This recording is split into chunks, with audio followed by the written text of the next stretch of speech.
वफाकी हुकूमत के कर्जों ने सारे रिकॉर्ड तोड़ दिए। इत्तेहादी हुकूमत के पहले 10 माह कर्ज में 11,947 अरब रुपए का रिकॉर्ड इजाफा हो गया है। मजीद जानते हैं डॉन न्यूज़ के नुमाइंदे ताहिर शिरानी से। ताहिर, बताइएगा क्या आदाद शुमार सामने आ रहे हैं? वफाकी हुकूमत के अखराजात हैं वो ज़्यादा हैं और आमदनी कम है, इसलिए वफाकी हुकूमत को अपने अखराजात पूरा करने के लिए मुल्की और गैर मुल्की कर्जों पर इन्हिसार करना पड़ता है।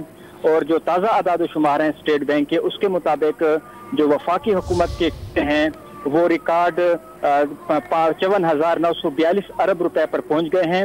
और इत्तेहादी हुकूमत के पहले 10 माह में वफाकी हुकूमत के कर्जों में 11,947 अरब रुपए का रिकॉर्ड इजाफा हुआ।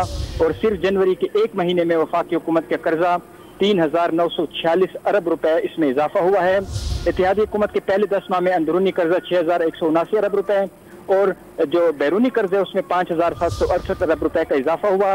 वफाकी हुकूमत का कर्जा जनवरी 2023 तक बढ़कर 34,255 अरब रुपए और गैर मुल्की कर्जा 20,687 अरब रुपए तक पहुंच गया है।